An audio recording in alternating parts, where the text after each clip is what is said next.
আসসালামু আলাইকুম বন্ধুরা, সবাই কেমন আছো?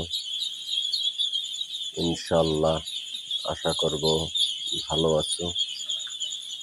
দেখতে দেখতে পার করে দিলাম আজ ৭ম দিন জিঞ্জিং জাতের হাঁস বাচ্চা নিয়ে। তো আসলে আমি মূলত হাঁসের বাচ্চার বয়সটা বলতে চাইনি, চেয়েছিলাম আমার বয়সটা বলতে।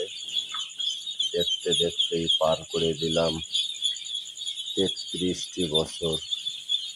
সফলতার কোনো দেখা পেলাম না। ইনশাআল্লাহ যদি আপনারা পাশে থাকেন, একটু ভালোবাসেন, তাহলে হয়তো সফলতাটা পাবো আমি।